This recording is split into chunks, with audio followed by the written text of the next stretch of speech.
អ្នកខ្វះជាតិស្ករវិលមុខលហិតលហើយអីបើថាបានទឹកល្ពៅតាមកានេះគឺថាជាបាត់វិលមុខសេះចាស់ញ៉ាំគឺមានកម្លាំងមកមិនថាចាស់មិនថាក្មេងគឺញ៉ាំបានដូចគ្នាអ្នកនរគ្នាហើយទឹកល្ពៅនេះស្រួលធ្វើខ្លាំងមែនថាបានល្ពៅល្មុតស្អិតចេះទៀតអូអ្នកនរគ្នាឡើងខ្ទិះពេញមាត់ហ្មងពេលញ៉ាំសម្រាប់ល្ពៅនេះយើងអាចយកទៅចំហុយក៏បានយកទៅស្ងោរក៏បានខ្ញុំថ្ងៃនេះខ្ញុំយកវាទៅស្ងោរព្រោះពេលយើងស្ងោរទៅវាមានទឹកមានអីអញ្ចឹងយើងស្រួលកន្លងល្ពៅនេះខ្ញុំចិត្តសបកវាអស់សិនណាអ្នកនរគ្នាចិត្តឲ្យវាអស់សបកកុំឲ្យសល់បន្តិចកុំឲ្យវាជាប់អារឹងតើពេលយើងចិត្តសបកចិត្តអីស្អាតហើយបានខ្ញុំយកវាទៅហាន់កង់អញ្ចឹងណាហាន់វាតូចល្មមដែលយើងគិតថាវាឆាប់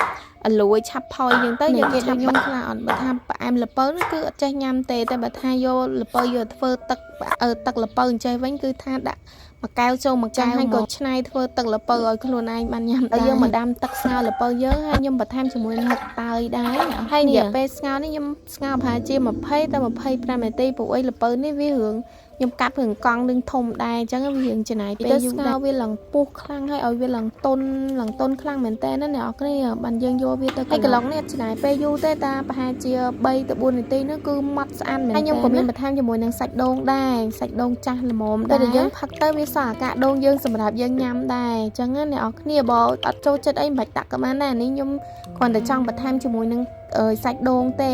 ភ្លេច5អ្នកគ្នាទឹកល្ពៅខ្ញុំនេះខ្ញុំអត់ប្រើទៅដល់គោស្រស់ហើយណាខ្ញុំប្រើតែខ្ទិះដូងទៅដល់គោខាប់និងស្ករសទេនិយាយទៅយើងអត់សូវចំណាយលុយច្រើនទេប៉ុន្តែយើងបានទឹកល្ពៅដ៏ឆ្ងាញ់ហើយជួយដល់សុខភាពយើងចាក់ល្ពៅនិងសាច់ដូងយើងចូលគ្នាកុំភ្លេចសោះបន្ថែមជាមួយទឹកយើងធម្មតាហ្នឹងប្រហែលជាកន្លះតោះមកយើងយកវាទៅដាំនៅលើភ្លើងហើយបង់អំបិលបន្តិចដែរតោះមកខ្ញុំដាក់ដល់គោនេះប្រហែលជា1កាភីគោវាលេងតិចមកទៅខ្ញុំបន្ថែមស្ករសនេះប្រហែលជា2វែកអត់ផ្អែមខ្លាំងទេអ្នកនរគ្នាតិចថាំងដាក់ដល់គោផងដាក់ស្ករសផងគឺថារសជាតិมันល្មមអត់ផ្អែមខ្លាំងទេផ្អែមនេះយើងកូរវាឲ្យសព្វហើយចាក់បន្ថែមជាមួយនឹងខ្ទិះដូងយើងចូលយកទុកឲ្យតែមកពុះទៅគឺលើកបានហើយទុកឲ្យតិចយើងច្រកជាមួយនឹងដបឬក៏កែវអីយកទៅទុកទៅដាក់ក្នុងក្លាសេធុងទឹកកកក៏បានទូទឹកកកក៏បានឲ្យត្រជាក់មកគឺថាផឹកមានកម្លាំងរសជាតិវាអត់ផ្អែមខ្លាំងអញ្ចឹងខ្ញុំចូលចិត្តបើយើងទៅទិញគេវាអាចផ្អែមពេកសាបពេកអញ្ចឹងបើយើងធ្វើខ្លួនឯងចេះគឺថាត្រូវចិត្តមកបន្ទាប់ពីច្រកដបច្រកអីទុកនេះខ្ញុំអត់មានទូទឹកកកទេខ្ញុំមានធុងអញ្ចឹងខ្ញុំដាក់ធុងក្លាសេវាត្រជាក់មកយកមកញ៉ាំបានហើយ